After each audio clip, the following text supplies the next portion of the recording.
দেখো, তো সংঘর্ষটা হচ্ছে, যদি এটাকে ভাগ করি আমরা, মূলত সংঘর্ষটাকে দুই ভাগে ভাগ করা যায়। একটাকে বলি আমরা স্থিতিস্থাপক সংঘর্ষ, একটা হচ্ছে স্থিতিস্থাপক সংঘর্ষ, আরেকটা হচ্ছে অস্থিতিস্থাপক সংঘর্ষ। অস্থিতিস্থাপক সংঘর্ষ, অস্থিতিস্থাপক সংঘর্ষ। আচ্ছা, এখন যে সংঘর্ষ কাকে বলে সেটা যদি আমরা এক্সপ্লেন মানে করি, সংজ্ঞা দিতে যাই, তাহলে এখান থেকে আমরা যেটা বলতে পারবো সেটা হচ্ছে তোমার যে যদি দুইটা বস্তু সংঘর্ষ, মানে বিষয়টা হচ্ছে যে অতি অল্প সময়ের জন্য, খুবই কম সময়ের জন্য, খুবই কম সময়ের জন্য, খুবই কম সময়ের জন্য একটি বস্তু অন্য বস্তুর উপর ক্রিয়া করলে, একটি বস্তু অন্য বস্তুর উপর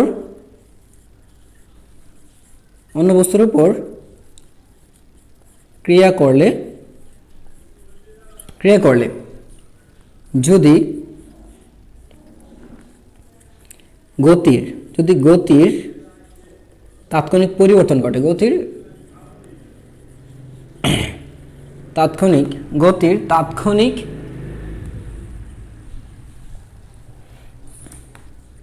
পরিবর্তন ঘটে,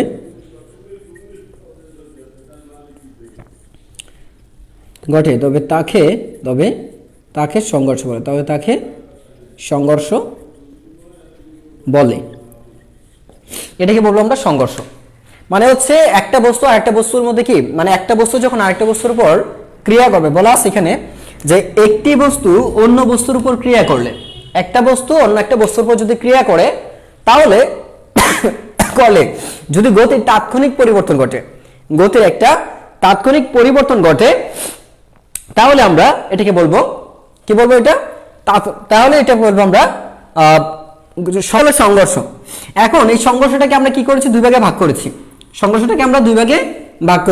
তাহলে এই সংঘর্ষের মধ্যে আমরা যেটা রাখবো, দেখো ধরো যে একটা বস্তু আছে আর একটা বস্তু আছে, তো এই বস্তুটা এদিকে যাচ্ছে, এই বস্তুটা এদিকে যাচ্ছে, এইটার বেগ হচ্ছে u1 আর এটার বেগ হচ্ছে u2, এর যে ভর আছে সেটা হচ্ছে m1 আর এর যে ভর আছে সেটা হচ্ছে m2। এখন যদি u1 is greater than u2 হয়, তাহলে এখানে সংঘর্ষ ঘটবে। তো সংঘর্ষ যদি ঘটে, দেখো এইখানে একটা মুহূর্তে সংঘর্ষটা ঘটলো, এটা হচ্ছে সংঘর্ষের সময়, সংঘর্ষকালীন, এটা হচ্ছে আগে, এটা হচ্ছে সংঘর্ষের আগে। আচ্ছা, আর এরপরে যে ঘটনাটা ঘটবে সেটা হচ্ছে হয়, দেখো এরকম হইতে পারে যে একটা যাচ্ছে এদিকে আর একটা যাচ্ছে এদিকে, তো এটা যাচ্ছে v1 বেগে, নতুন বেগে, এটা হচ্ছে ধরো v2 বেগে যাচ্ছে, এটার ভর হচ্ছে m1, এটার ভর হচ্ছে m2, এমন কিছু একটা হইতে পারে। ঠিক আছে, এমন কিছু একটা হতে পারে। এখন কথা হচ্ছে যে এই ধরনের সংঘর্ষকে কি বলি আমরা, সংঘর্ষ কিন্তু একমাত্রিক সংঘর্ষ বলতে পারি আমরা, সংঘর্ষে আবার দ্বিমাত্রিক, ত্রিমাত্রিক সংঘর্ষ বলা যেতে পারে। যদি একমাত্রিক, খুবই সমস্যা হচ্ছে বুঝছো, একটু পানি খাইতে হবে।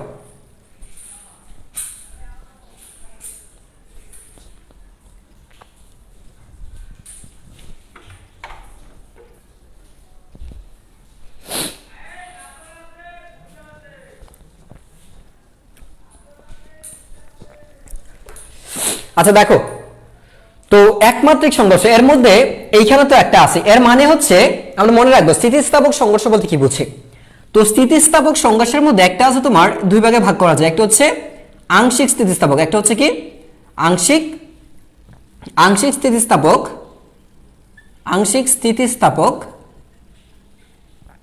আরেকটাকে বলি আমরা পূর্ণ স্থিতিস্থাপক।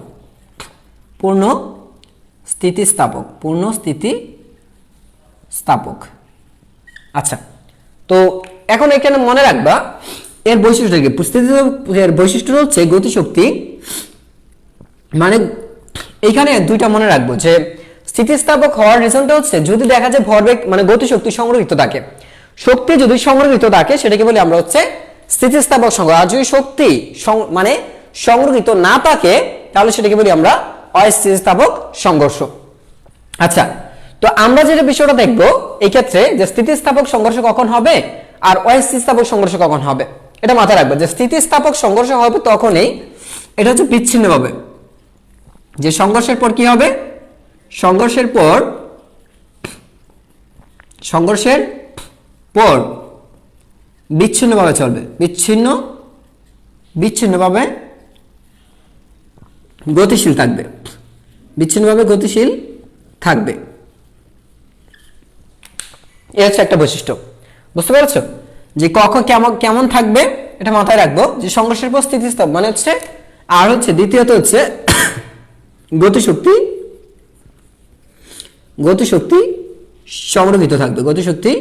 সংরক্ষিত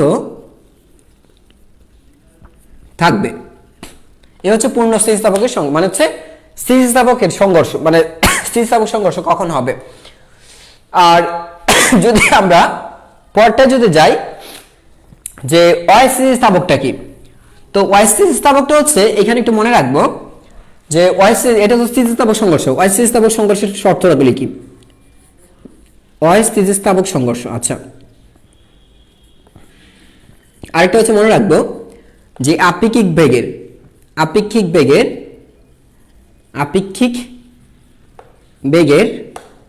পরিবর্তন হয় না, পরিবর্তন হয় না, ঠিক আছে, আপেক্ষিক বেগের পরিবর্তন হয় না। তাই অস্থিতিস্থাপক সংঘর্ষ এটা যদি বলি আমরা, তাহলে এইখানে দেখো কি হয়। প্রথম কথা হচ্ছে সংঘর্ষের পর যুক্ত অবস্থায় চলবে, আচ্ছা। দ্বিতীয়ত হচ্ছে গতিশক্তি কি থাকবে না, সংগ্রহিত থাকবে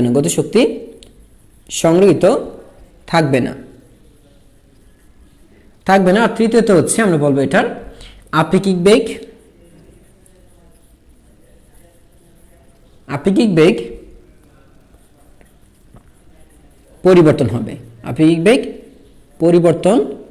হবে, এই হচ্ছে শর্তগুলি। তো দুইটা সংঘর্ষ হবে, কিন্তু সংঘর্ষটা স্থিতিস্থাপক হবে নাকি অস্থিতিস্থাপক হবে সেটা আমরা কি করে বুঝবো। তো স্থিতিস্থাপক, তো দেখো এখানে যে দুইটার মধ্যে শর্ত দিলাম, এখন এই স্থিতিস্থাপক অস্থিতিস্থাপকের মধ্যেও আবার দুই ধরনের হতে পারে, এইটাও দুই ধরনের হতে পারে। একটা হতে পারে তোমার আংশিক অস্থিতিস্থাপক বলা যায়, আংশিক অস্থিতিস্থাপক। একটা হচ্ছে পূর্ণ অস্থিতিস্থাপক।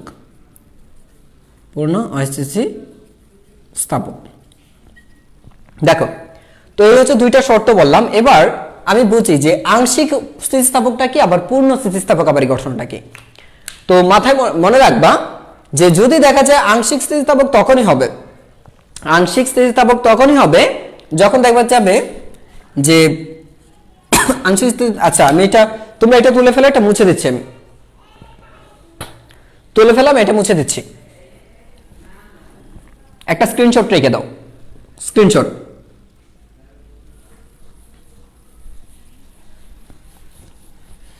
তো আংশিকটা কখন হবে দেখো, পূর্ণটা দেখি আগে। তো পূর্ণ স্থিতিস্থাপক, একটা হচ্ছে পূর্ণ স্থিতিস্থাপকের শর্ত হচ্ছে মনে রাখবা ভরবেগ এর গতিশক্তি সংরক্ষিত থাকবে, আগেরটার মতো যেগুলো বৈশিষ্ট্য পেয়েছি। 2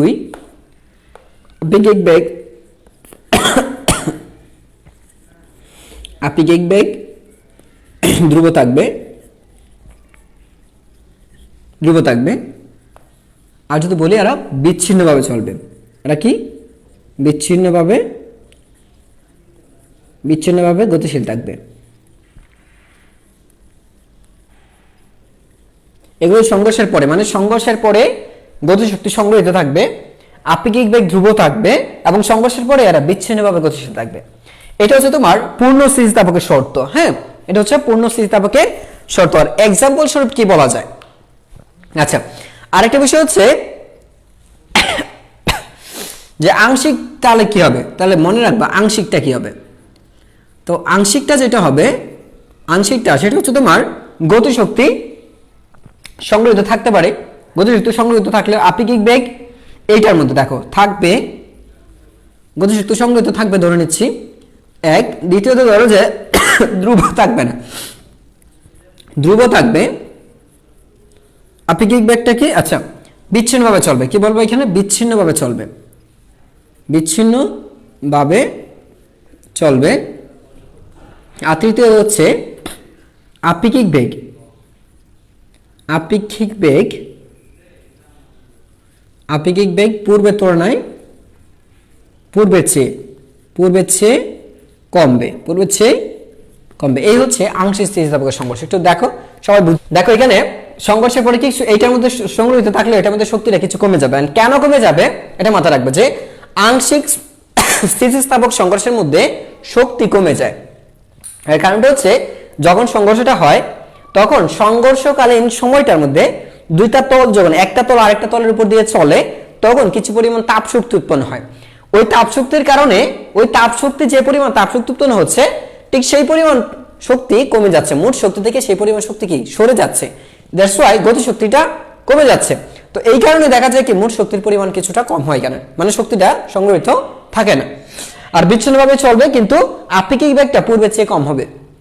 মানে সংঘর্ষের আগে যে আপেক্ষিক বেগ ছিল এবং সংঘর্ষের পরে যে আপেক্ষিক বেগ এই দুইটা কম হবে। বলতে পারো যে আপেক্ষিক বেগটা কি, আপেক্ষিক বেগটা হচ্ছে যে দুইটা বস্তুর মধ্যে সংঘর্ষ তো আর একা ঘটে না, সংঘর্ষ একের অধিকের মধ্যে ঘটে। তো যদি একের অধিকের মধ্যে ঘটে তাহলে একটার চেয়ে আরেকটা কত বেশি বেগে চলছে, একটার চেয়ে আরেকটা কত বেশি বেগে চলছে, যতটুকু বেশি বেগে চলছে এটা হচ্ছে তার আপেক্ষিক বেগ, এটা হচ্ছে তার আপেক্ষিক বেগ।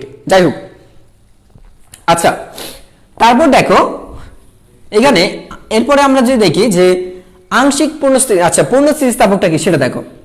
তো পূর্ণ অস্থিতিস্থাপকটা বলতে যেটা বুঝবো আমরা অস্থিতিস্থাপক সংঘর্ষ। পূর্ণ অস্থিতিস্থাপক সংঘর্ষ বলতে লিখবা হচ্ছে এটা যে যেটার মধ্যে গতিশক্তি সংগৃহীত থাকে না এবং বিচ্ছিন্নভাবে চলে, বিচ্ছিন্নভাবে চলে না মানে সংঘর্ষকালীন দুইটা বস্তু যদি সংঘর্ষের পরে দুটি বস্তু যদি সংঘর্ষের পরে দুটি বস্তুর মধ্যে গতিশক্তি যদি মানে গতিশক্তি সংগৃহীত না থাকে, গতিশক্তি সংগৃহীত থাকে না তারপর হচ্ছে তোমার যে আপেক্ষিক বেগ যদি পরিবর্তন হয়, আপেক্ষিক বেগ পরিবর্তন হয় এরপর যেটা আছে সেটা হচ্ছে এরা মিলিতভাবে চলে, মিলিতভাবে কোথায় কখন মিলিত চলবে, মিলিতভাবে চলে সংঘর্ষের পরে, এটা মাথায় রাখতে হবে সংঘর্ষের পরে। তো সংঘর্ষের পরে সাধারণত গতিশক্তি সংগৃহীত থাকবে না, আপেক্ষিক বেগ অপরিবর্তন হবে এবং এরা মিলিতভাবে চলে। যদি এই ঘটনাগুলি মেনে চলে তখন এটাকে আমরা বলি হচ্ছে এটা হচ্ছে পূর্ণ স্থিতিস্থাপক, এটা হচ্ছে কি পূর্ণ অস্থিতিস্থাপক, পূর্ণ অস্থিতিস্থাপক, এটাকে বলি আমরা পূর্ণ অস্থিতিস্থাপক। আচ্ছা বাস্তব জীবনে মানে পূর্ণ স্থিতিস্থাপকের উদাহরণ পাওয়া যায় না, এটা কাল্পনিক একটা ধারণা মাত্র, কিন্তু আমাদের বাস্তব জীবনে যা হয় সবই হচ্ছে পূর্ণ অস্থিতিস্থাপক, পূর্ণ অস্থিতিস্থাপক বা আংশিক স্থিতিস্থাপক যেটা বলি আমরা, পূর্ণ অস্থিতিস্থাপক বা আংশিক স্থিতিস্থাপক। আমি বলতে তাড়াতাড়ি তো ক্লাসটার ক্ষেত্রে একটু মনে রাখবা, তো সংঘর্ষের ক্ষেত্রে আমরা কিন্তু ভরবেগ জানি, দুইটা বস্তু ধরো যে এই একটা বস্তু চলতেছে এই বরাবর আরেকটা বস্তু চলতেছে ঠিক এই বরাবর, যদি 9 এর বেসিক, তো এইটার যে বেগ ছিল এটা হচ্ছে u1 বেগ, এটার বেগ হচ্ছে u2, ঠিক আছে u1 আর এটা হচ্ছে u2। এখন এইখানে তোমার ভর যদি দেখে এমন, এইখানে ভর আছে কত m2, তাহলে এইটার যে ভরবেগ আছে সেটা জানি, তাহলে এইটা আচ্ছা এটা হচ্ছে সংঘর্ষের কালীন, এটা সংঘর্ষের সময়টা, আর এটা ধরো যে সংঘর্ষের পরের সময়টা। আচ্ছা এখন কত হচ্ছে, এটার ভর যদি হয় এমন তাহলে এর শেষ বেগ হবে v1, এর ভর যদি হয় m2 এর শেষ বেগ হবে v2। তো এটা হচ্ছে সংঘর্ষের আগের সময়, এটা হচ্ছে আগে, এটা সংঘর্ষকালীন সময়, আর এটা সংঘর্ষের পরে, এটা হচ্ছে কি এটা পরের সময়, এটা হচ্ছে কি আগের সময়, এটা হচ্ছে আগে, আর এটা কি এটা হচ্ছে তোমার সংঘর্ষকালীন, এটা হচ্ছে। আচ্ছা তো যাই হোক, তো আমরা যেহেতু জানি, দেখো ভরবেগের আমরা যে এটা ধরে নিচ্ছি একটা পূর্ণ স্থিতিস্থাপক সংঘর্ষ, ধরে নিচ্ছে এটা একটা পূর্ণ স্থিতিস্থাপক সংঘর্ষ। তো শর্ত মতে পূর্ণ স্থিতিস্থাপক সংঘর্ষের মধ্যে আমরা জানি যে সংঘর্ষের আগে এবং পরে মোট ভরবেগের কোনো পরিবর্তন হয় না, মোট ভরবেগেরও কোনো পরিবর্তন হয় না, মোট শক্তিরও কোনো পরিবর্তন হয় না। সো এখানে যদি হয় তো এইটার ভরবেগ হচ্ছে ধরো যে m1 v1 আর এর ভরবেগ হচ্ছে m2 u2, আর এইখানে তো কিছু হবে না, আর এইখানে হচ্ছে তোমার m1 v1 আর এখানে আছে তোমার m2 v2, ঠিক আছে। যাই হোক, এবার দেখো তো শর্ত মতে পূর্ণ স্থিতিস্থাপক সংঘর্ষের শর্ত হচ্ছে সংঘর্ষের আগে এবং পরে মোট ভরবেগের কোনো পরিবর্তন হবে না। যদি মোট ভরবেগের কোনো পরিবর্তন না হয়, যদি মোট ভরবেগের কোনো পরিবর্তন না হয়, আচ্ছা দেখো তাহলে এখানে আমরা কি বলবো, দেখো এইটা সমান হয়ে যাবে এইটা, তো এইটা সমান হয়ে যাবে কি এইটা। তাহলে এই হচ্ছে শর্ত, মানে ভরবেগ সংরক্ষিত থাকবে মানে পূর্ণ স্থিতিস্থাপকের মধ্যে। এক হচ্ছে দেখো আগের ভরবেগ সমান হচ্ছে শেষের ভরবেগ, মানে পরের ভরবেগ, এই সংঘর্ষের পরের ভরবেগ, এটা সমান হবে। আচ্ছা, আর পূর্ণ স্থিতিস্থাপকের মধ্যে আরেকটা শর্ত হচ্ছে গতিশক্তি। এই গতিশক্তি মানে হচ্ছে আগের গতিশক্তি, এটা হচ্ছে কি মনে রাখবা, এটা হচ্ছে আগের গতিশক্তি। আগের গতিশক্তি সমান হবে হচ্ছে পরের গতিশক্তি, পরের বলতে সংঘর্ষের পরের গতিশক্তি। আচ্ছা, এটা হচ্ছে পূর্ণ স্থিতিস্থাপকের শর্ত। তার মানে এটা যদি এরকম হয় তাহলে অবশ্যই আগে এবং পরে দুইটা ইকুয়াল হবে। এইটা আগেই বলছে এটা হচ্ছে একটা পূর্ণ স্থিতিস্থাপক সংঘর্ষ, এবং এর শক্তি হবে, এইটার শক্তি কত আছে, half of m1 u1 square, এটা হচ্ছে ভরবেগ, আর এটা হচ্ছে কি, এই যে এটা কি ভরবেগ, আর এটা হচ্ছে গতিশক্তি সমান সমান হচ্ছে হাফ অফ m2 u2, এটা সমান হয়ে যাবে half of m1 v1 square plus হচ্ছে half of m2 v2 square. মনে রাখবা যে পূর্ণ স্থিতিস্থাপক সংঘর্ষের মধ্যে ভরবেগও সংরক্ষিত থাকবে, গতিশক্তি সংরক্ষিত থাকবে, মানে মোট গতিশক্তির কোনো পরিবর্তন হবে না। পূর্ণ স্থিতিস্থাপক সংঘর্ষে মোট গতিশক্তির কোনো পরিবর্তন হয় না। আচ্ছা, যদি না হয় আরেকটা হচ্ছে আপেক্ষিক বেগের, এটা হচ্ছে কি ভরবেগ, এটা হচ্ছে কি গতিশক্তির পরিবর্তন, মানে এটা হচ্ছে গতিশক্তির ভরবেগ। আচ্ছা, আপেক্ষিক বেগ দেখো, তো আপেক্ষিক বেগ যেটা হবে, আপেক্ষিক বেগ, এই আপেক্ষিক বেগকে মনে রাখবা যে সংঘর্ষের আগের আপেক্ষিক বেগ, যেমন ধরো যে u2 মাইনাস হচ্ছে u1, এই আপেক্ষিক বেগটা এখানে অবশ্যই আমি লিখবো যে u1 মাইনাস u2, এই দুইটা হবে কি তোমার v1 মাইনাস v2 এর সমান, v1 মাইনাস v2 মানে হচ্ছে সংঘর্ষের আগের ভরবেগে আপেক্ষিক বেগের পরিবর্তন, সংঘর্ষের আগের আপেক্ষিক বেগের পরিবর্তন এবং সংঘর্ষের পরের আপেক্ষিক বেগের পরিবর্তনের মধ্যে কোনো পার্থক্য থাকবে না, দুইটাই সেম হয়ে যাবে, দুইটাই কি হয়ে যাবে, সেম হয়ে যাবে, ঠিক আছে। সংঘর্ষের আগের আপেক্ষিক বেগ এবং পরের আপেক্ষিক বেগের মধ্যে কোনো পরিবর্তন থাকবে না, এই। আচ্ছা, যদি এটা হয়, দেখো এখানে দেখা যাচ্ছে ভরবেগ সংরক্ষিত থাকে, এখানে দেখা যাচ্ছে গতিশক্তি সংরক্ষিত থাকবে, আর এখানে দেখালাম যে ভরবেগ, এদের মধ্যে যে গতিশক্তি, এদের যে মানে এদের যে বেগের যে আপেক্ষিক বেগের যে পরিবর্তন, সেটা আগে যে পরিবর্তন ছিল সংঘর্ষের পরেও ঠিক একই পরিবর্তন থাকবে। যেহেতু পরিবর্তন আগেরটা এবং পরেরটা সমান, তার মানে আপেক্ষিক বেগ ধ্রুব থাকে, এক্ষেত্রে আপেক্ষিক বেগটা ধ্রুব থাকবে। আচ্ছা, এইখান থেকে আরেকটা শেষ বেগ যে বের করবা তোমরা, ঠিক আছে। এখানে জাস্ট হচ্ছে তোমাদের মেইন জিনিসগুলো দেখায় দেব, যে এটা হচ্ছে বিচ্ছিন্ন ঘটনা, এটা হচ্ছে কি, এটা হচ্ছে পূর্ণ স্থিতিস্থাপকের কাছে, পূর্ণ স্থিতিস্থাপকের কাছে দেখাইছি। যদি আংশিক, এখন যদি অস্থিতিস্থাপক সংঘর্ষ, তাহলে মনে রাখবা তো পূর্ণ স্থিতিস্থাপকের ক্ষেত্রে, পূর্ণ স্থিতিস্থাপকের ক্ষেত্রে সংঘর্ষ সূত্রটা কি হবে, সূত্রটা হবে m1 v1 m1 e1 plus হচ্ছে m2 u2 ইকুয়াল হচ্ছে m1 v1 প্লাস হচ্ছে m2 v2, সূত্রগুলি মনে রাখবা। আর গতিশক্তি হবে, গতিশক্তি হবে তোমার half of m1 u1 square plus হচ্ছে half of m2 u2 square equal হচ্ছে half of m1 v1 square plus হচ্ছে half of m2 v2 square, ঠিক আছে, এটা থাকবে। আচ্ছা, এখন এটা হচ্ছে পূর্ণ স্থিতিস্থাপক। আরেকটা বিষয় পেলাম পূর্ণ স্থিতিস্থাপকের মধ্যে, যে v1 মাইনাস আরেকটা পি কি পেয়েছি আমরা, যে e1 মাইনাস u2 সমান হচ্ছে v1 মাইনাস v2, এটা হচ্ছে আপেক্ষিক বেগ, এটা হচ্ছে কি, এটা আপেক্ষিক, এটা ভরবেগ লিখে রাখো, এটা ভরবেগের সহনশীল নীতি মেনে চলছে। ভরবেগ ধ্রুব থাকে, এখানে ভরবেগ ধ্রুব, গতিশক্তি ধ্রুব, আর এখানে হচ্ছে আপেক্ষিক বেগ ধ্রুব।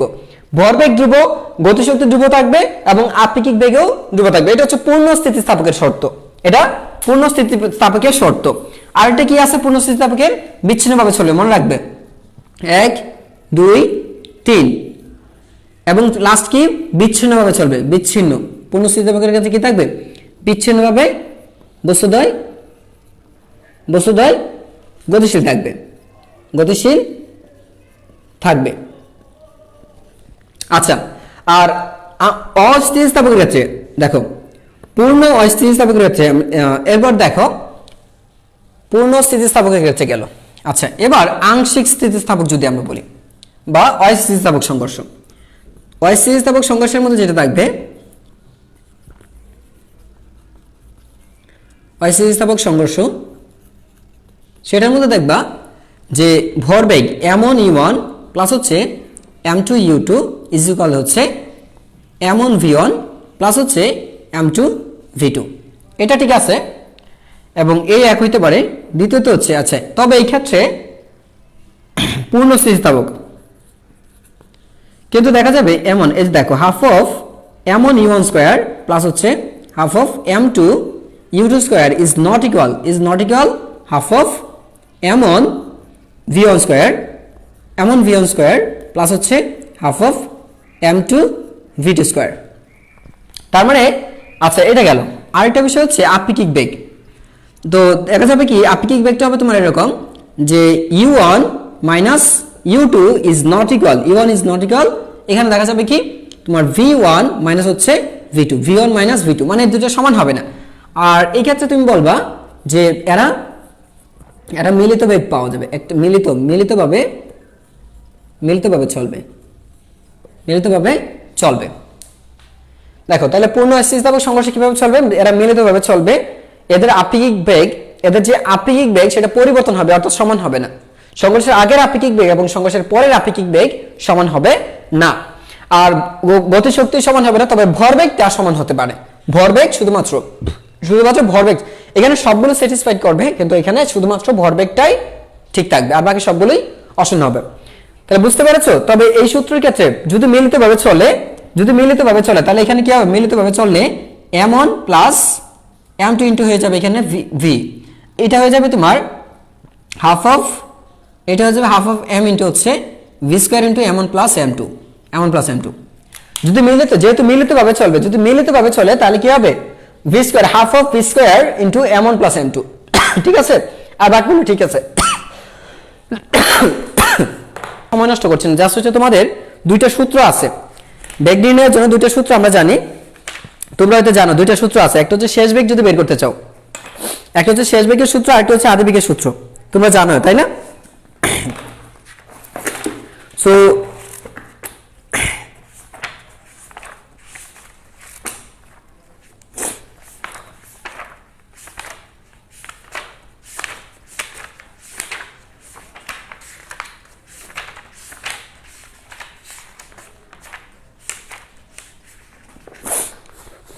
তোমরা দুইটা সূত্র জানো, একটা হচ্ছে v, দেখো v1 প্রথম গাড়ির শেষ বেগ হবে কত? সেটা হচ্ছে m1 মাইনাস m2, হচ্ছে u1 প্লাস হচ্ছে এখানে থাকবে 2m2 u2 ডিভাইড বাই হচ্ছে m1 প্লাস m2। আর দ্বিতীয় গাড়ির শেষ বেগ হচ্ছে v2 তো সমান হচ্ছে m2 মাইনাস m1 ইনটু হচ্ছে u2 plus 2m1 u2 m1 u1 divide by হচ্ছে m1 প্লাস m2। দেখো আমি এখানে দুইটা সূত্র লিখেছি, এই দুইটা সূত্র আসলে কি রিপ্রেজেন্ট করে?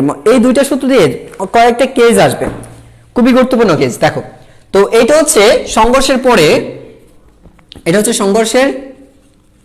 সংঘর্ষের পর প্রথম গাড়ির শেষ বেগ, আর এটা হচ্ছে সংঘর্ষের পর দ্বিতীয় গাড়ির শেষ বেগ। আচ্ছা, তো এইটার উপর বেস করে কিছু শর্ত আছে তোমার, কিছু শর্ত আছে। এই শর্তগুলোর মধ্যে একটা বলে যে ভর দুটো বস্তুর ভর দুটি সমান হলে, দেখো কেস 1 এইখানে স্পেশাল কেস 1 যে ভর বস্তুদ্বয়ের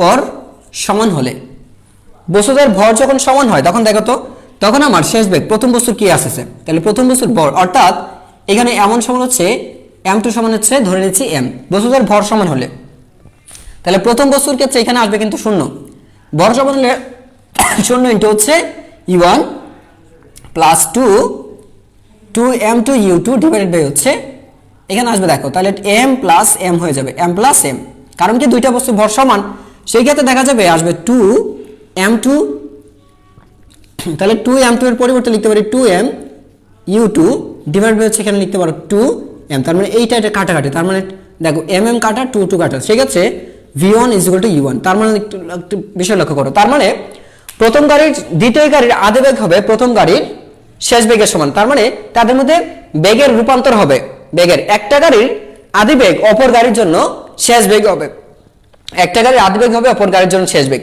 বুঝতে পেরেছো? তার মানে হচ্ছে এরকম যে তুমি যদি দুইটা গাড়ি চিন্তা করো, দুইটা গাড়ি আছে, তো তুমি যদি দুইটা গাড়ি চিন্তা করো বা দেখো এই হচ্ছে প্রথম বস্তু আর এই হচ্ছে দ্বিতীয় বস্তু, তাহলে u1 এটা হচ্ছে u2, যখন ধাক্কা দেবে ও যখন ওরে ধাক্কা দেবে বা ও যখন ওরে ধাক্কা দেবে তখন ও কি নতুন একটা বেগ অর্জন করবে, তখন ও কি করবে এই দিকটা ধরো যে একটা বেগ অর্জন করবে, সে হচ্ছে v1, শেষ বেগ কত আছে v1, আচ্ছা তো শেষ বেগ যদি ধরো এটা হয় v1, এমনের জন্য v1 আর এটার জন্য কত হচ্ছে এটা ধরো যে v2, m2 এর জন্য v2, তাহলে দেখো ও যদি ওরে ধাক্কা দেয় তাহলে ওর যে শেষ বেগটা ওর আদি বেগটা হয়ে যাবে কি, ওর আদি বেগ হবে ওর আদি বেগটা ওর হয়ে যাবে আর ওর আদি বেগটা ওর হয়ে যাবে। আচ্ছা আরেকটা দেখাই, তাহলে v2 সমান কি আসে, তাহলে v2 সমান আসবে এখানে সেম ভাবে 0 ইনটু হচ্ছে u2 প্লাস হচ্ছে 2m না লিখে u1 লিখলাম ডিভাইড বাই হচ্ছে এখানে লিখলাম 2m, তাহলে 2 আর 2 কাটা, এটা কাটা, তার মানে হয়ে যাচ্ছে, সুতরাং v2 হয়ে যাবে হচ্ছে u1 এর সমান। তাহলে দেখো, তাহলে দুটি সমান ভরের বস্তু যদি সংঘর্ষ হয়, সমান ভরের বস্তুর মধ্যে সংঘর্ষ হলে একটার আদি বেগ অপরটা শেষ বেগ হবে, একটার আদি বেগ অপরটা শেষ বেগ, তার মানে প্রথমটার আদি বেগ হয়ে যাবে দ্বিতীয়টা শেষ বেগ আর দ্বিতীয়টার আদি বেগ হবে প্রথমটা শেষ বেগ, দ্বিতীয়টার আদি বেগ প্রথমটা শেষ বেগ আর প্রথমটার আদি বেগ দ্বিতীয়টার শেষ বেগ, প্রথমটার আদি বেগ দ্বিতীয়টার শেষ বেগ হয়ে যাবে। এই ছিল কন্ডিশন 1, কন্ডিশন 1 হবে, লিখে রাখতে পারো। আচ্ছা পরে দেখো, এবার পরেরটাই আমরা চাই, তো পরেরটা হচ্ছে যদি এরকম হয়, পরেরটা হচ্ছে তোমার, এটা মুছে দিচ্ছি আমি, এবার হচ্ছে কেস 2, দেখো এবার হচ্ছে কেস 2, মানে হচ্ছে ভর দুটি সমান এবং শুরুতে একটা বস্তু গতিহীন ছিল, দেখো যে ভর সমান কি বললাম, বস্তুদ্বয়ের কেস 2, বস্তুদ্বয়ের ভর সমান, বস্তুদ্বয়ের ভর সমান, কিন্তু যে কোনো একটি স্থির থাকলে, তো যে কোনো একটা স্থির, তার মানে ধরে নাও যে e1 স্থির, e1 সমান 0, প্রথমটা 0 ধরে নিলাম, দুইটা বস্তু আছে, এই দুইটা বস্তুর মধ্যে প্রথমটা না এটা ধরলাম যে এটা হচ্ছে e1 সমান 0, এটা হচ্ছে u2 ইজ নট ইকুয়াল 0, তার মানে এটা ধাক্কা দিতে পারবে, কারণ যদি দুইটা স্থির হয়ে যায় কেউ কাউকে ধাক্কা দেবে না, তাহলে এই হচ্ছে সংঘর্ষকালীন সময়, এখান থেকে এখানে যাবে, দেন হচ্ছে আলাদা হবে, তখন তারা কেউ দুইটা একত্র হওয়ার পরে দেন হচ্ছে তারা আলাদা হয়ে যাবে, দেন আলাদা, তাহলে আলাদা হলে একটা হয়ে যাবে কি v1 আর একটা হয়ে যাবে v2, এটা বড় হচ্ছে m1, এটার বড় হচ্ছে m2, একটা, তার মানে আমরা প্রথমটার শেষ বেগ কত হবে, প্রথমটার শেষ বেগ হবে আমরা জানি m1 মাইনাস m2 হচ্ছে u1 plus 2m2 u2 divide by হচ্ছে কি জানি আমরা m1 প্লাস m2। দেখো তাহলে যেহেতু এখানে বলেছি ভর সমান, ভর যদি সমান হয় তাহলে এখানে লক্ষ্য করে দেখো এটা শূন্য হয়ে যাবে, ভর সমান হওয়ার কারণে এটা শূন্য হবে, 0 ইনটু হচ্ছে u1 প্লাস এইটা হয়ে যাবে তোমার 2m u2 ডিভাইড বাই হচ্ছে দেখো নিচে কত হয়ে যাবে, যেহেতু ভর সমান তার মানে হয়ে যাবে 2m, তাহলে এবার একটু লক্ষ্য করে দেখো, আমরা কিন্তু u1 শূন্য ধরেছি, u1টাকে শূন্য ধরেছি, তাহলে লক্ষ্য করে দেখো এবারও হচ্ছে কত 2 কাটা, তার মানে v1 সমান হয়ে যাচ্ছে u2, v1 সমান u2 হয়ে যাচ্ছে। তার মানে স্থির বস্তু যদি গতিশীল বস্তু যদি স্থির বস্তুকে ধাক্কা দেয়, তো স্থির বস্তুটার যে বেগ থাকবে, এই ক্ষেত্রে তুমি লক্ষ্য করে দেখো, মানে দ্বিতীয় বস্তু যে আদিবেগ থাকবে, প্রথম বস্তুর শেষ বেগটা হবে দ্বিতীয় বস্তুর আদিবেগের সমান, প্রথম বস্তুর শেষ বেগ হবে আর দ্বিতীয় বস্তুর আদিবেগের সমান। তাহলে v2 কি হবে দেখো, তাহলে এটা হয়ে যাবে 0 ইনটু হচ্ছে u2 প্লাস হচ্ছে 2m1 u1 ডিভাইড বাই হচ্ছে এখানে আসবে 2m, তাহলে এটা তো m হয়ে যাবে, 2 কাটা এরকম। তার মানে লক্ষ্য করে দেখো, তার মানে v2 সমান হচ্ছে u1। এই ক্ষেত্রে যেটা দাঁড়াচ্ছে, তাহলে দেখো ধরো যে তুমি দাঁড়িয়ে আছো আর আমি গতিশীল ছিলাম, তোমাকে ধাক্কা দিলাম, মানে হচ্ছে আমার বেগ তুমি অর্জন করলা আর তোমার বেগ আমি অর্জন করলাম। তো তোমার বেগ দেখো, তুমি কি ছিল স্থির, কি তুমি ছিল স্থির ছিল, আমি তোমাকে গিয়ে ধাক্কা দিলাম, তুমি স্থির ছিল দাঁড়িয়ে ছিলে, আমি তোমাকে ধাক্কা দিলাম। ধাক্কা দিলে যেটা হবে, আমি যে বেগে যাচ্ছিলাম সেই বেগ তুমি নিয়ে নিছো।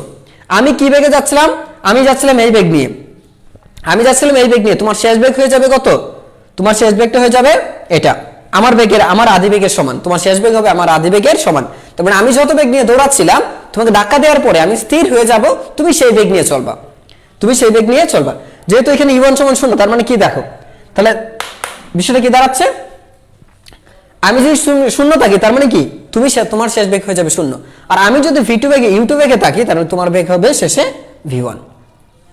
আবারও বেগের রূপান্তর হবে, যে বস্তু স্থির সে হয়ে যাবে গতিশীল, আর যে বস্তু গতিশীল সে হয়ে যাবে স্থির। দেখো এখানে বেগের পরিবর্তন হচ্ছে। আমি 10 মিটার পার সেকেন্ড বেগে যদি একজনকে ধাক্কা দেই, তাহলে আমি যে বেগে যাচ্ছিলাম সেই 10 মিটার পার সেকেন্ড বেগে ওই ব্যক্তিটা অর্জন করবে, আর আমি সেখানে স্থির হয়ে যাব, এই ঘটনাটা এখানে ঘটবে। পরে দেখো, এরপরে আসছি আমরা পরেরটায়, সূত্র কিন্তু এটা মনে রাখো। এবার কেস 3 তে দেখো, কেস 3 তে বলছে প্রথম বস্তুটি যদি খুব ভারী হয় এবং দ্বিতীয় বস্তুটি গতিশীল। দেখো প্রথম বস্তুটি খুব ভারী,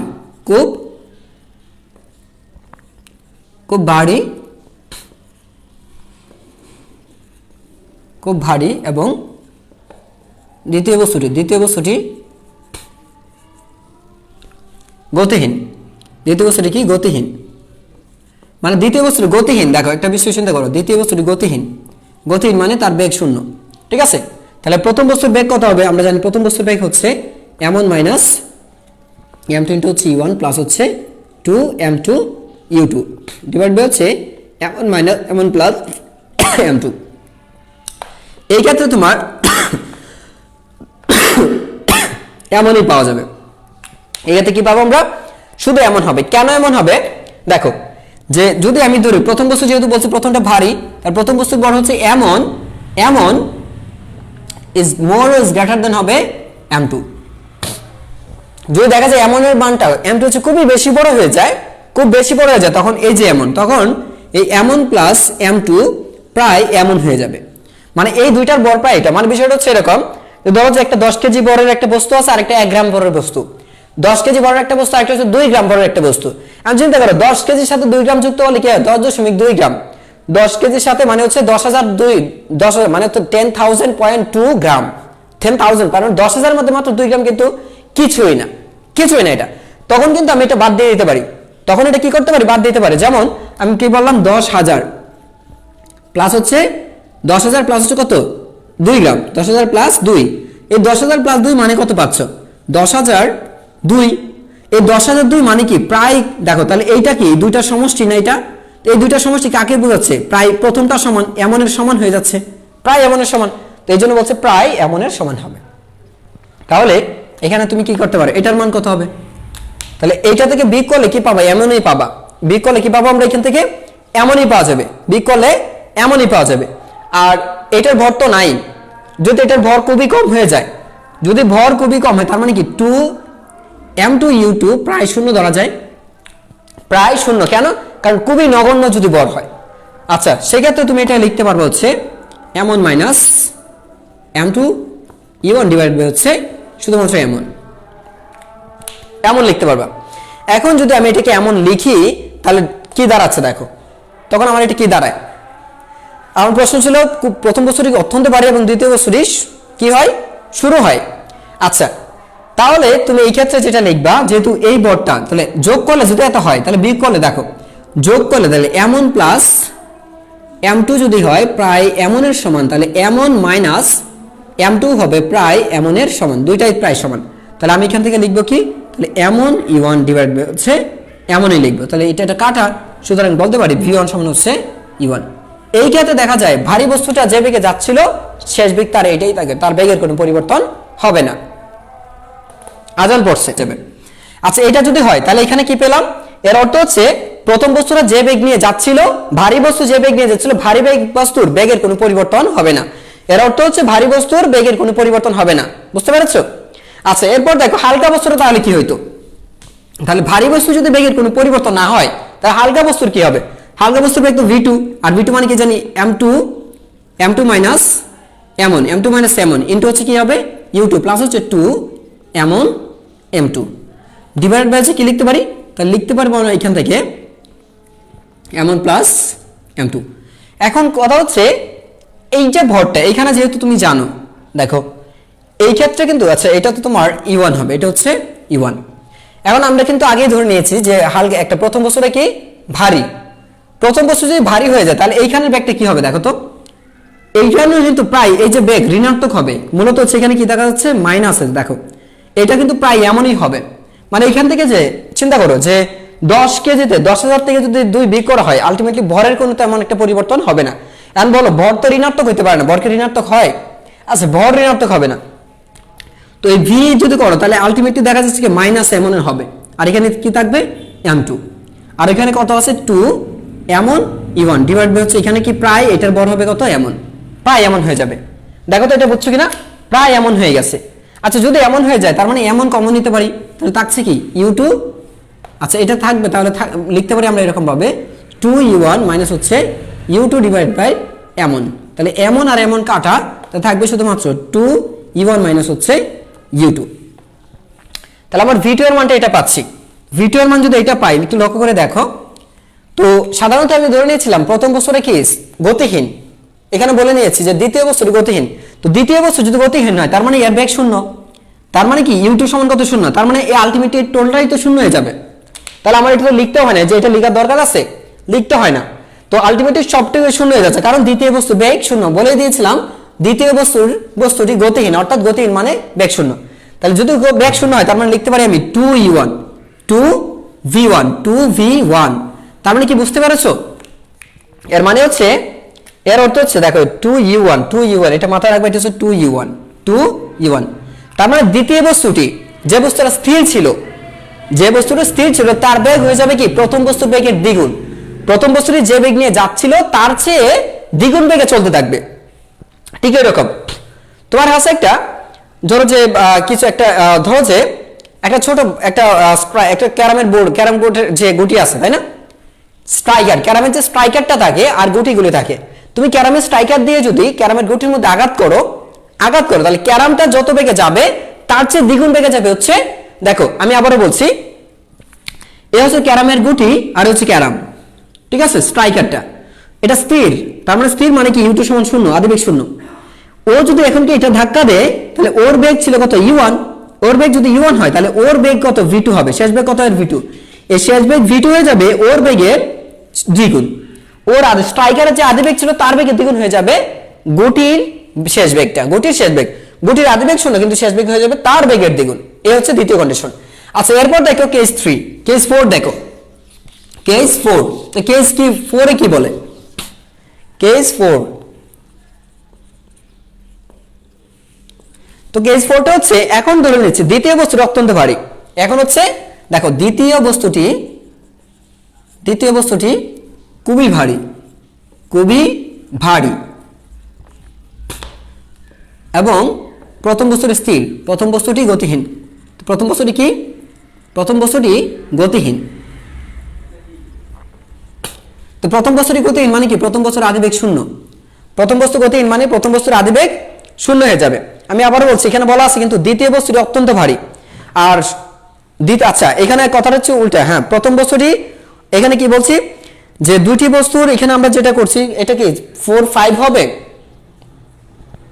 আমরা কি করছি দুটি বস্তুর ভর প্রথম বস্তুটির ভর, আচ্ছা এটা গেল। এখন যদি দ্বিতীয় বস্তুটি অত্যন্ত ভারী এবং শুরুতে গতিহীন, আচ্ছা এটা ধরলাম শুরুতে, এখন কন্ডিশনটা হচ্ছে শুরুতে গতিহীন, দ্বিতীয় বস্তুটি খুবই ভারী কিন্তু শুরুতে গতিহীন, তাহলে শুরুতে কত আছে, দ্বিতীয় বস্তুর বেগ হচ্ছে 0। আচ্ছা দ্বিতীয় বস্তুর বেগ হচ্ছে 0। আচ্ছা যদি তাহলে আমার v1 কত হবে, তাহলে v1 হবে আমরা জানি m1 minus m2 into u1 plus হচ্ছে 2m2 u2 ডিভাইড বাই হচ্ছে আমরা জানি m1 প্লাস m2। আচ্ছা মানে বিষয়টা হচ্ছে শেষ বেগটা বের করছি দ্বিতীয় বস্তুটা যদি এরকম এই কন্ডিশনে থাকে তাহলে শেষ বেগ কি হবে, তাহলে দেখো যেহেতু m1 যেহেতু m2 মানে দ্বিতীয় বস্তুর বেগ খুবই বেশি, ভর খুবই বেশি, এটা হয় এত হলে, মাথায় রাখবে এত হলে m1 প্লাস m2 প্রায় m2 ভরের সমান হবে। মানে হচ্ছে আগের মতো করে, আগে ধরেছিলাম কি প্রথমটা হচ্ছে বেশি ভর, দ্বিতীয়টা কম ভর, তার মানে খুবই কম যদি হয়ে যায় তাহলে প্রথম বস্তুর ভরের সমানই হবে, দুইটার যোগফল প্রায় দুইটার যোগফল হবে বড়টার সমান। আর এখন m2 বড়, তাই m2 এবং m1 এর যে যোগফল সেটা হবে প্রায় m2 এর সমান, কারণ এটা খুবই খুবই বড়, অত্যন্ত বড়। আচ্ছা আর আমরা এখানে পেয়েছি আদি বেগ u2 সমান হচ্ছে 0। যদি 0 হয় তাহলে এখানে দেখো তার মানে এইটুকু টোটালটা 0 হয়ে যাবে, u2 0 বিদায় এটা 0 হয়ে যাবে। আচ্ছা আর এইখানে কি হয়ে যাবে আমার মাইনাস m2 লিখতে পারি আমি এখানে। তো এই ক্ষেত্রে আমি যদি বলি যে যেহেতু তোমার যোগফলটা সমান তাহলে কি বিগফলও তো প্রায়, দেখো যোগ করো বা বিগ করো দুইটার বরে কিন্তু যোগ করো বা বিগ করো দুইটার বর কি হবে, দুইটার বরেই প্রায় m2 এর সমানই হবে, m2 এর সমান। আচ্ছা তাহলে আমি ধরে নিলাম এটা হচ্ছে মাইনাস এটাকে ধরছি মাইনাস m2 u1 ডিভাইড হচ্ছে এটার বর কত হবে m2 এর সমান, এটা বর কি হবে, এটা 0 আর দুইটার বর তো যোগফল প্রায় m2, তাহলে এবার কি দাঁড়াচ্ছে এটা আর এটা কাটা, সুতরাং প্রথম বস্তুর ভর হবে দেখো u1, এটা দ্বারা কি বোঝায়, এর দ্বারা কি বোঝায় বলো তো, কি বলতে পারি আমরা এটা দ্বারা, নেগেটিভ হয়ে গেল না, এটা কিন্তু নেগেটিভ হয়ে গেল, তার মানে এর অর্থ হচ্ছে তোমার যে যদি প্রথম বস্তুটা যে এখন হচ্ছে গতিটা, এখন তুমি চিন্তা করো তোমার ক্যারামের স্ট্রাইকারটা স্থির, দেখো তো ক্যারামের স্ট্রাইকার স্থির, আমি মুছে দিচ্ছি এখানে, এটা হচ্ছে ক্যারামের স্ট্রাইকার হচ্ছে এটা কি স্ট্রাইকার, এটা হচ্ছে স্ট্রাইকার, আচ্ছা ক্যারামের স্ট্রাইকার, আর হচ্ছে গুটিটা এটা হচ্ছে কি একটা গুটি। তো এবার যদি ওরা ধাক্কা দিয়ে আর পুশ করে গিয়ে পড়বে কিন্তু u1 is not equal 0, but এটা u2 সমান হচ্ছে 0 আর এর বর্গ তো আছে m2, এর বর্গ তো আছে এমন। ও যদি ওরা ধাক্কা দেয় তাহলে যেটা হবে যত বেগে ধাক্কা দেবে সে ঠিক তত বেগে পেছন দিকে ফিরে আসবে, তাহলে কত বেগে আসবে u1 বেগে। এই তার মানে এখানে দেখা যাচ্ছে যে যদি একটা ভারী বস্তু খুবই ভারী বস্তুকে একটা হালকা বস্তুকে ধাক্কা দেয়, ভারী কিন্তু স্থির, একটা খুবই ভারী একটা বস্তু কিন্তু স্থির আছে, এমন বস্তুকে যদি হালকা বস্তু দ্বারা আঘাত করা হয় তাহলে হালকা বস্তুটি তার সমান বেগ নিয়ে বিপরীত দিকে চলে আসবে, একই বেগ নিয়ে বিপরীত দিকে চলে আসবে। দেখো যত বেগে তাকে হিট করলো, দেখো হিট করতেছে কত বেগে u1 বেগে তারা হিট করবে, সে u1 বেগ নিয়ে সে ফিরে আসবে কিন্তু বিপরীত একটা বেগ নিয়ে। এই দেখো তো v1 সমান হচ্ছে v1 সমান -u1, তার মানে যত বেগে যাচ্ছে তত বেগে সে ফিরে আসবে কিন্তু ঋণাত্মক হবে, মান সমান কিন্তু দিক হবে বিপরীত। এই হচ্ছে তোমার ভারী বস্তুর ক্ষেত্রে প্রযোজ্য, ঠিক আছে। আচ্ছা তো এইটা যদি হয় তাহলে চিন্তা করো অপর ঘটনাটা কি হবে। এবার v2 বের করি আমি, v2 যদি বের করতে যাও তো আমরা জানি v2 মানে কি m2 মাইনাস m1,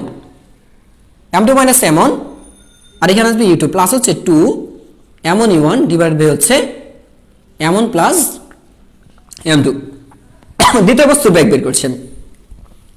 তো আগের মতো করেই এখানে যেটা হবে m2, দেখো m2 মাইনাস m1 প্রায় m1 এর সমান, m2 এর সমান, ঠিক আছে, আর m1 প্লাস m2 প্রায় m2 এর সমান, কারণ খুবই বড়, কারণটা কি, কারণ m2 is greater than m1 is greater than খুব বেশি বড়, m2 এর মানটা m1 হচ্ছে খুব বেশি বড়, তাহলে সেই শর্তে আরেকটা বিষয় জানি আমরা u2 সমান 0, এখানে জানি u2 সমান হচ্ছে 0, u2 সমান যদি 0 হয় তাহলে আমি লিখতে পারবো কি এটা 0 প্লাস হচ্ছে 2m1 u1 ডিভাইড বাই হচ্ছে কত লিখতে পারি এখানে কত আছে তুমি লিখবা, দুইটার বর কত আসবে তাহলে m2, দুইটার বর হয়ে যাবে কত m2। এখন একটা বিষয় বলা যায়, একটা বিষয় হচ্ছে যে যদি যেহেতু m1 is less than m1 is more less than m2, ঠিক আছে, তাহলে m1 এর ভরটা প্রায় 0 ধরা যায়, m1 এর ভরটা প্রায় 0 ধরা যায়। যদি m1 এর ভরটাকে আমরা প্রায় 0 ধরি, m1 এর ভর যদি প্রায় শূন্য হয় তার মানে কি আসবে 0 ডিভাইডেড বাই m2 সমান হচ্ছে 0। তার মানে কি যাচ্ছে দ্বিতীয় বস্তুর কোনো বেগের পরিবর্তন হবে না। তো দ্বিতীয় বস্তুটা ভারী বস্তুটা ভারী ছিল, স্থির ছিল, ধাক্কা দিলে সেটা স্থিরই থাকবে, তার কোনো পরিবর্তন হবে না। ঠিক আছে, লাস্ট। আচ্ছা এবার দেখো এবার কি হবে, তাহলে বুঝতে পেরেছো দ্বিতীয় বস্তু বেগের কোনো পরিবর্তন হবে না। তার আগেও বেগ শূন্য ছিল, পরেও বেগ শূন্য থাকবে। কেন শূন্য? দেখো যদি এইখানে কেন শূন্য ধরলাম, কারণটা হচ্ছে চিন্তা করে দেখো এই দুইটার যোগফল যদি এটাই হয় তার মানে এর ভর আছে কোথায়, এর ভরটা আছে কোথায় চিন্তা করো। যদি এই দুইটার যোগফল যদি এটাই হয় তার মানে এর ভর তো এমন একটা ভর যেটা ধরাই যায় না, প্রায় শূন্য। যদি শূন্য হয় তাহলে শূন্য ইন্টু ইউ, যতই থাক শূন্যই আসবে এই জন্য। আচ্ছা পরেরটা দেখো, লাস্ট স্টেপস। তো এখন যেটা বলছে সেটা হচ্ছে তোমার যে দ্বিতীয় বস্তুটি অত্যন্ত ভারী। আচ্ছা এখন হচ্ছে দুইটি বস্তুর ভর অসমান, কিন্তু শুরুতে দ্বিতীয় বস্তুটি গতিহীন ছিল। দুটি বস্তু দেখো, দুটি বস্তুর ভর অসমান কিন্তু ইউ2 সমান শূন্য। দুটি বস্তু ভর অসমান কিন্তু শূন্য, এটা হচ্ছে তোমার কেস 5 হচ্ছে কেস 5। এই ক্ষেত্রে দেখো তাহলে বলছে দুটি বস্তুর ভর অসমান কিন্তু দ্বিতীয় বস্তুটির বেগ শূন্য, দ্বিতীয় বস্তুটির আদি বেগ শূন্য মানে গতিহীন। এর অর্থ মানে কি, কিন্তু দ্বিতীয় বস্তুটি গতিহীন। দ্বিতীয় বস্তুটি গতিহীন। যদি দ্বিতীয় বস্তুটি গতিহীন হয় তখন কি হবে? তো দ্বিতীয় বস্তু যদি গতিহীন হয়ে যায় তখন যে ঘটনাটা ঘটবে এরকম দেখো। তাহলে শেষ বেগ কত হবে? দ্বিতীয় বস্তুটির প্রথম বস্তুটির শেষ বেগ হবে m1 মাইনাস m2 ইন্টু হচ্ছে e1 প্লাস হচ্ছে 2 m2 u2 ডিভাইড বাই হচ্ছে m1 প্লাস m2। যতবার লিখছি সূত্রটা মুখস্থ হয়ে যাওয়ার কথা। এবার শর্ত মতে দুইটির ভর অসমান, তার মানে m1 is not equal m2 but u2 equal 0। এটা যদি এমন হয় তাহলে আমি এখানে বলতে পারি দেখো, তাহলে আমার u2টা শূন্য, u2 যদি শূন্য হয় তার মানে থাকবে কত, এখানে m1 মাইনাস থাকবে m2 আর এখানে থাকবে e1 ডিভাইড বাই থাকবে এখানে m1 প্লাস m2। এই হচ্ছে তোমার v1। এই ক্ষেত্রে এটা হচ্ছে v1। তো এই ক্ষেত্রে কিন্তু তোমার একটা বিষয় লক্ষ্য করে দেখো, এই ক্ষেত্রে কি থাকতেছে। তো এই ক্ষেত্রে তোমার প্রথম বস্তু বেগ হবে, প্রথম বস্তু শেষ বেগ হচ্ছে এটা, তাহলে দ্বিতীয় বস্তু বেগ কত হবে? তো দ্বিতীয় বস্তু বেগ হচ্ছে v2 হচ্ছে m2 মাইনাস m1 ইন্টু হচ্ছে u2 প্লাস হচ্ছে 2m1 e1 ডিভাইড বাই হচ্ছে m1 প্লাস m2। এটা দ্বিতীয় বস্তু বেগ। যে সংঘর্ষের পরে যখন ভারী বস্তু বা হালকা বস্তু দুইটা অসমান ভরের বস্তু ধাক্কা খাওয়ার পরে কার বেগ কত হবে, যার বেগ যত হবে সেটা, তাহলে যত হবে সেটা হচ্ছে দেখো, যেহেতু এটার u2 সমান শূন্য তার মানে এই টোটালটাই হচ্ছে কি শূন্য, টোটালটা শূন্য হবে plus 2m1 plus 2m1 e1 divide by হচ্ছে m1 প্লাস m2। তো সুতরাং আমি এটাকে লিখতে পারি v2 সমান লিখতে পারি হচ্ছে 2m1 e1 ডিভাইড বাই হচ্ছে m1 প্লাস m2। তার মানে দেখো যে যদি দ্বিতীয় বস্তুটা এখানে বলা আছে দুইটি ভর অসমান, দুইটার ভর সমান, এখন আর ভর সমান না, কিন্তু দ্বিতীয় বস্তুটা স্থির। যদি দ্বিতীয় বস্তু স্থির থাকে তাহলে প্রথম বস্তুর শেষ বেগ হবে এটা, আর দ্বিতীয় বস্তুর সংঘর্ষের পর শেষ বেগ হবে এটা। ঠিক আছে, আচ্ছা লাস্ট এরপর দেখো যদি এরপরে ওই ঘটনাটা ঘটতো তাহলে কি হইতো। এবার যদি এমনটা হইতো তোমার যে দুটি বস্তু অসমান কিন্তু প্রথম বস্তুটি গতিহীন, দুটি বস্তুর ভর অসমান কিন্তু প্রথম বস্তু গতিহীন। এখন চিন্তা করো, এখন উল্টা ঘটনা ঘটবে। এখন হচ্ছে e1 সমান শূন্য, প্রথম বস্তুর ভর শূন্য, দুটি বস্তুর ভর কি, বস্তুর ভর অসমান কিন্তু প্রথম বস্তুর বেগ শূন্য, মানে প্রথম বস্তুটি গতিশীল স্থির। যদি প্রথম বস্তুটি স্থির থাকে তাহলে কি হবে? যদি প্রথম বস্তু স্থির থাকে তাহলে প্রথম বস্তুর শেষ বেগ হবে m1 মাইনাস m2 হচ্ছে e1 প্লাস হচ্ছে 2m2 u2 ডিভাইড বাই হচ্ছে তোমার m1 প্লাস m2। এই ক্ষেত্রে তোমার যেটা হবে, যেহেতু এখানে আদিবেগ শূন্য, প্রথম বস্তুর আদিবেগ শূন্য, তার মানে টোটালটা শূন্য হয়ে যাবে, আর এটা আসবে 2m2 u2 ডিভাইড বাই হচ্ছে কত m1 প্লাস m2। তাহলে সুতরাং এই ক্ষেত্রে তোমার শেষ বেগ হবে 2m2 u2 ডিভাইড বাই হচ্ছে m1 প্লাস m2। এখন উল্টা ঘটনা ঘটেছে, দুইটা বস্তুর ভর অসমান আছে, কিন্তু ভর অসমান থাকলেও দুইটি বস্তুর ভর, যেখানে একটা ভর হচ্ছে কত m1, অপরটার ভর হচ্ছে m2, ভর অসমান কিন্তু বলছে কি প্রথম বস্তুটা গতিহীন।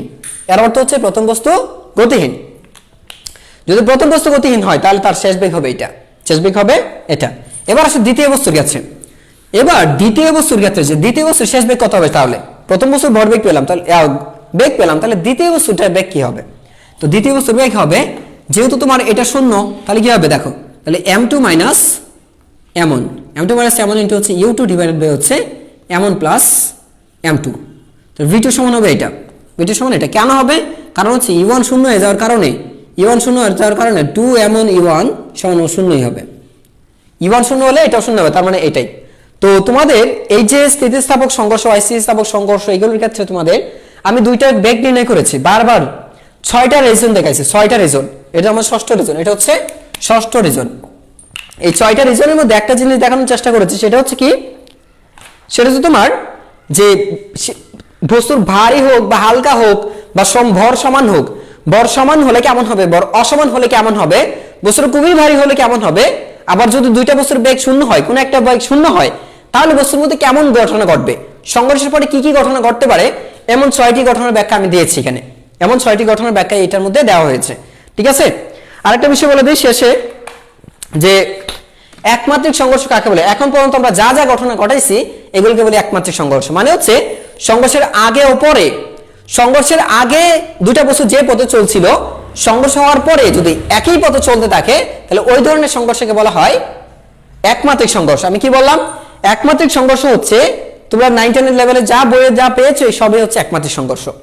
যে একটা গাড়ি আরেকটা গাড়িকে ধাক্কা দিল, তো যে গাড়িটা ধাক্কা দিল সেটা যেদিকে যাচ্ছে, অপর গাড়িটি ঠিক একই দিকে যাচ্ছে, তাহলে দেখো এখানে দিক পরিবর্তন করা নেই, মানে ডান পাশ বা বাম পাশে যায়নি, এটা একই পথে চলছে।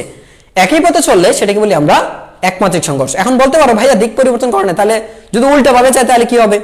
তো ধরো এবার ধাক্কা দিল, যেমন ক্যারাম যেটা হইলো, একটা স্ট্রাইকারকে আমি ক্যারামের গুটি দিয়ে ধাক্কা দিলাম, কিন্তু ক্যারামের গুটিটা আমার দিকে ফিরে আসলো, আর ক্যারামের গুটি আমার দিকে ফিরে আসলো, আর স্ট্রাইকারটা আর একটু সামনে গিয়ে গেল। তাহলে দেখো স্ট্রাইকার কি করলো, একটু সামনে গেল, স্ট্রাইকারটা ধরো যে এদিকে চলে গেল, আর গুটিটা কি করলো, এদিকে চলে আসলো। তাহলে কি এটা একমাত্রিক সংঘর্ষ হবে না? অবশ্যই হবে, সংঘর্ষ একই হবে। কারণ কি, পথ তারা দিক পরিবর্তন করছে, পথ তার পরিবর্তন করে নাই, পথ পরিবর্তন করে নাই, দিক পরিবর্তন করেছে, তাই না? তো যদি একই পথে চলমান থাকে, একই সরলরেখা বরাবর চলমান থাকে,